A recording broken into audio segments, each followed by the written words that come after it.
जय हिंद। उत्तर प्रदेश का जो भी एग्ज़ाम होता है तो उसमें अधिकतर ये पूछ लेता है कि कौन सा झील किस स्थान पे है। जैसे ये है कि बखिरा झील हो गया या फिर गोविंद बल्लभ पंत झील हो गया। ये सबसे ज़्यादा यही दो पूछता है, बखिरा झील कहाँ पे है और गोविंद बल्लभ पंत झील कहाँ पे है। ये वाला जो गोविंद बल्लभ पंत झील है ये तो सेंट्रल लेवल का भी जो एग्ज़ाम होता है उसमें भी पूछ लेता है। तो देख लेते हैं कि उत्तर प्रदेश की, केवल उत्तर प्रदेश की बात हो रही है यहाँ पे कि कौन सा झील किस स्थान पर पड़ता है। तो पहला है कि बखिरा झील।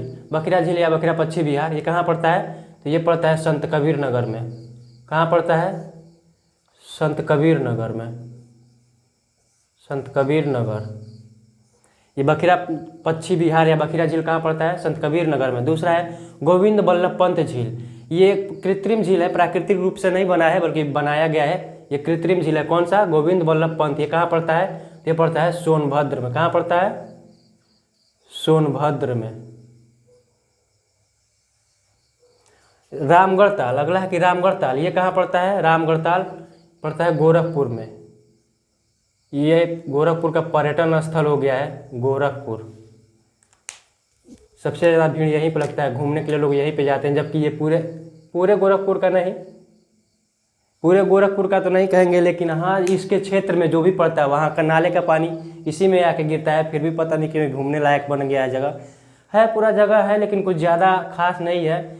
अब इसी के आसपास में पश्चिम बिहार जो है वो शहीद अशफाकुल्ला का, पश्चिम बिहार नहीं मतलब वो चिड़ियाघर यहीं पे इसी के पास में बन गया है।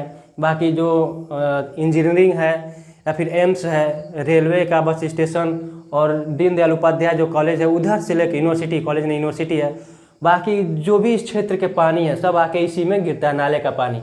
फिर भी घूमने लायक जगह यही है रामगढ़ ताल। अगला रामताल। ये कहाँ पे पड़ता है? रामताल। ये रामगढ़, यहाँ देखिएगा ये रामगढ़ ताल है और ये रामताल है, दोनों में थोड़ा सा अंतर, केवल यहाँ पर गढ़ जुड़ गया है। रामगढ़ तो ये गोरखपुर हो जाएगा और ये रामताल तो ये कहाँ पे पड़ता है? मेरठ में पड़ता है। रामताल कहाँ पे है? मेरठ में। और पिछले वीडियो में बताए थे मेरठ का उपनाम क्या है? या तो क्रांति नगरी या फिर कैंची नगरी। मेरठ को क्या कहा जाता है? क्रांति नगरी। 1857 की जो क्रांति हुई थी उसके नाम से उसके नाम से ही, मतलब उस घटना के नाम से इसको जोड़ दिया गया है, क्रांति नगरी या कैंची की नगरी। कैंची यहाँ भी ज़्यादा बनता है। अगला है सुरहा ताल। ये कहाँ पे है? सुरहा ताल बलिया में। कहाँ है? बलिया में। सुरहा ताल कहाँ पे है? बलिया में। फिर है कि पार्वती ताल। ये कहाँ पे है? पार्वती ताल गोंडा में। मेरा पुलिस का जो डॉक्यूमेंट वेरिफिकेशन है यहीं पे गया था, गोंडा में ही गया था 6 दिसंबर के दिन। अगला मोती ताल। ये कहाँ पे है? मोती ताल है रामपुर में। मोती ताल कहाँ पे है? रामपुर में। रामपुर। और इसका उपनाम क्या है? पिछले वीडियो में बताया था इसका उपनाम रामपुरी चाकू, यानी चाकू का नगर रामपुर। यहाँ ताल की बात हो रही है, मोती ताल कहाँ पे है? रामपुर में। अगला है अलवारा झील। ये कहाँ पे है? अलवारा झील तो कौशाम्बी में। कहाँ पे है? कौशाम्बी। अलवारा झील कौशाम्बी में है। फिर है दरवान झील। दरवान झील कहाँ पे पड़ता है? दरवान झील पड़ता है अयोध्या में। कहाँ पड़ता है? अयोध्या। दरवान झील पड़ता है अयोध्या। अगला है कि भिजवान झील। ये कहाँ पड़ता है? भिजवान झील तो हरदोई में पड़ता है। कहाँ पड़ता है ये? हरदोई। हरदोई का एक जगह है संडीला लड्डू नगरी, याद होगा अगर पढ़े होंगे, पिछला वीडियो देखे होंगे तो इसमें लिखे थे हरदोई। झ कहाँ से बन गया? हरदोई।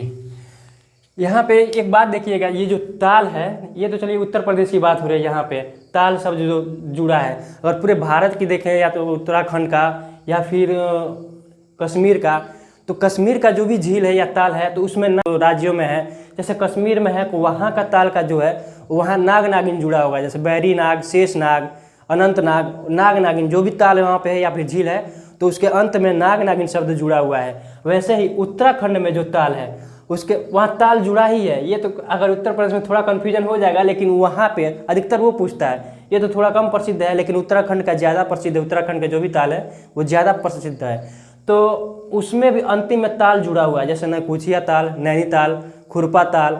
ये जो है ताल ऐसे करके पूछे तो सेंट्रल लेवल का भी पेपर होता है उसमें पूछता है तो वो उत्तराखंड में लगाएंगे। ये सब तो नहीं पूछता है सेंट्रल लेवल के जो भी पेपर होते हैं, बस यही दो पूछेगा, तो बखिरा पूछ लेगा या गोविंद पूछ लेगा, गोविंद बल्लभ पंत। अगला देखते हैं इधर देवरिया ताल। अब देवरिया ताल है तो इसका मतलब ये ना समझ लीजिएगा कि देवरिया नाम है तो देवरिया जिले में पड़ेगा। ये देवरिया जिले में नहीं पड़ता है, ये कन्नौज में पड़ता है। कहाँ पड़ता है देवरिया ताल? कन्नौज में।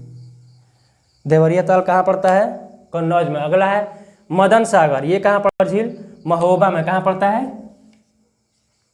महोबा। जैसे बनारस में ज़्यादा पान होता है वैसे भी महोबा में भी होता है, खाई के पान बनारस वाला या फिर महोबिया पान। तो ये क्षेत्र भी वैसे ही है, जैसे बनारस में पान अधिक होता है महोबा में भी पान होता है। अगला है कि सागर ताल, ये कहाँ पड़ता है? तो बदायूं में पड़ता है, बदायूं। सागर ताल कहाँ पड़ता है? बदायूं। फिर है अगला करेला। करेला वो खाने वाला करेला सब्जी मत समझ लीजिएगा, करेला झील, ये लखनऊ में पड़ता है। कहाँ पड़ता है? लखनऊ में। फिर अगला है कि चित्तौड़ झील। चित्तौड़, अब वहाँ चित्तौड़गढ़ वाला मत समझ लीजिएगा, महाराणा प्रताप से जुड़ी हुई बात जो है चित्तौड़, वो नहीं है, ये चित्तौड़ है। तो ये कहाँ पड़ता है? बहराइच में। कहाँ पड़ता है? बहराइच में, ये पड़ता है बहराइच में। फिर अगला है कि बड़ा ताला, बड़ा लाचला नहीं, वो तो दर्रा हो गया, ये बड़ा ताल, बड़ा ताल है, ताला नहीं बड़ा ताल। ये कहाँ पड़ता है? शाहजहांपुर में। शाहजहांपुर, शाहजहांपुर में पड़ता है। फिर अगला है कि बेती झील, ये कहाँ पड़ता है? बेती झील पड़ता है प्रतापगढ़ में, आंवला नगरी। ये तो कन्नौज हो गया, इतर नगरी। और बेती झील कहाँ पड़ता है? प्रतापगढ़, प्रतापगढ़, आंवला नगरी। कोई चल रहा है, कोई चल ही नहीं रहा है। अगला है बल्हापार। बल्हापार ये कहाँ पड़ता है? कानपुर में, कानपुर, कानपुर में पड़ता है। फिर है कि औधी ताल, ये कहाँ पड़ता है? औधी ताल पड़ता है बनारस में, वाराणसी, वाराणसी में पड़ता है। फिर है कीमठ। कीमठ ताल ये कहाँ पड़ता है? तो ये पड़ता है आगरा में, पेठा नगरी, आगरा। और उत्तर प्रदेश का सबसे बड़ा पागलखाना यहीं पे है। तो ये सब भी याद रखिएगा। तो ये सब कुछ थे जो झील है, कौन सा झील कहाँ पे पड़ता है, ये सब याद रख लीजिएगा, एग्जाम की दृष्टि से बहुत ही कामदायक होंगे। जय हिंद।